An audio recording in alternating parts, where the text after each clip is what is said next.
All right, today we're jumping into something big. We're breaking down a massive government plan to bring high-speed internet to thousands of rural communities in Gujarat, India. And this isn't just some abstract idea. It's a super detailed blueprint that could honestly be a game changer for how we connect to the rest of the world. Okay, so first things first, what's the actual problem we're trying to solve here? Well, it all boils down to this one big hurdle that engineers and planners call the last mile challenge. Now, you gotta understand, a lot of the groundwork has already been laid. India's national fiber network, a project called BharatNet, has already done the really heavy lifting. We're talking about bringing high-speed internet to the central hub of over 7,900 villages, and that's just in Gujarat. That's a massive win. But, and this is the important part, that's only step one. The best way to think about it is like this. A huge digital superhighway has been built, and it goes right up to the edge of the village. The internet is there. You can almost touch it, but it's not actually in the village yet. So that's the big question, right? How do you actually get the internet off that highway and into the places that need it most, like the local school or the community health clinic or even the police station? That final stretch, that's the last mile. And it's the absolute critical piece of the puzzle that this whole project is trying to solve. So with a challenge this big, how is the government tackling it? Well, they're not trying to do it all themselves. Instead, they're putting out a call for partners, for the real experts in the field. What they've done is issue something called a request for proposal, or an RFP. Now, I know, that sounds like the driest government document imaginable, right? But trust me, this is different. It reads less like a contract and more like like a nation-building job description. And what exactly is an RFP? It's actually pretty straightforward. The government is essentially throwing down a gauntlet. They're saying, look, here's the mission. We need you to come to us with your best plan, your price, and convince us you're the absolute best team for the job. The whole mission is being led by a company called the Gujarat Fibre Grid Network Limited. Let's just call them GFGNL. It's way easier. They're a special company that the government set up just for this massive undertaking. And just to give you a sense of the scale here, this isn't a small project. They've split the entire state into 4 massive zones, covering a whole bunch of districts. This makes one thing crystal clear. We're not talking about some tiny pilot program. This is a full-on, statewide overhaul. Okay, so let's say a company actually wins one of these contracts. What are they signing up for? What do they actually have to do? Let's dive into the blueprint. The whole mission is basically a 4-step process. First, they've got to survey every single site and design the best possible way to connect it. Step 2 is implementation, actually building the connection. Then step 3 is installing, testing, and commissioning all the gear to make sure it works. But honestly, step 4 might be the most important. The company has to operate and maintain that link for the whole 5-year contract. So it's not just build it and leave. It's build it and make damn sure it keeps working. And they get a pretty flexible toolbox to make it all happen.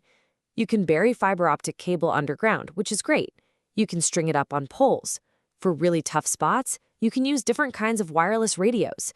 There's even mention of newer tech. The point is, it's not a one-size-fits-all solution.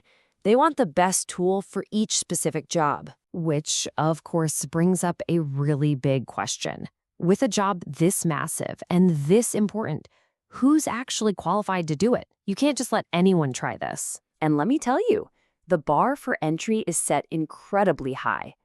Just to bid on one zone, a company needs an average annual turnover of at least 5 crore rupees. And they need to have laid at least 500 kilometers of fiber cable. If you want to bid on all 4 zones, you can quadruple those numbers. The message here is loud and clear. They're not looking for startups. They want seasoned, industrial-strength companies who've done this before. And get this, just to prove you're serious, you have to put down an earnest money deposit of 3 lakh rupees for every single zone you bid on. This isn't just about filling out forms. It's a real financial commitment designed to weed out anyone who isn't a serious, stable player. But finding the right company is only half the battle.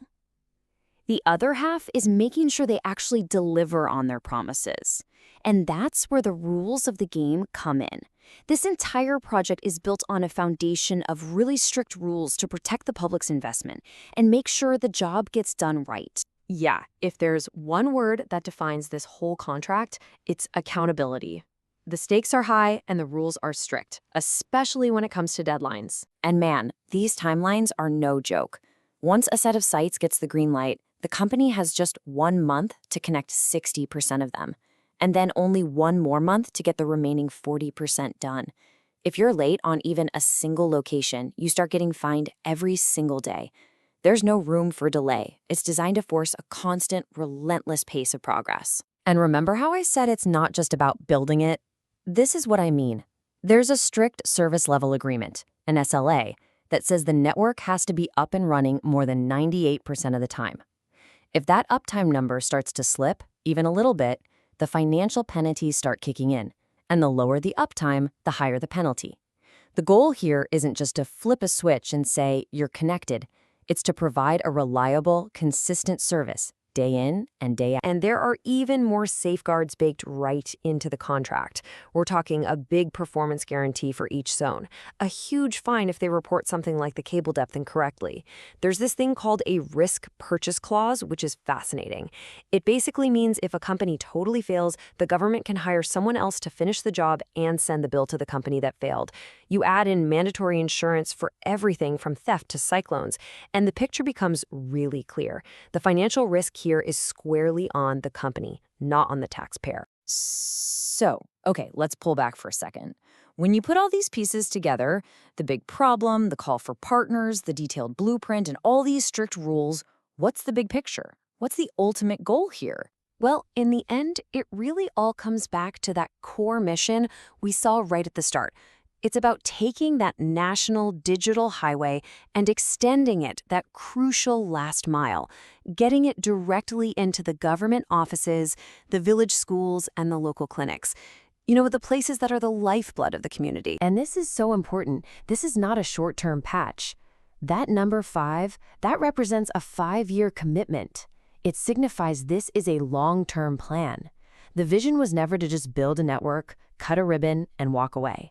It's to build it, to operate it, and to maintain it.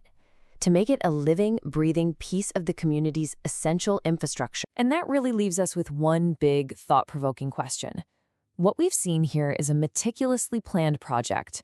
It has super clear goals and really strong accountability measures built in. It seems like a truly comprehensive way to solve that last-mile problem once and for all. So, could this be it? Could the lessons being learned right now in Gujarat become the blueprint for finally connecting all of rural India and maybe even the world to the digital age?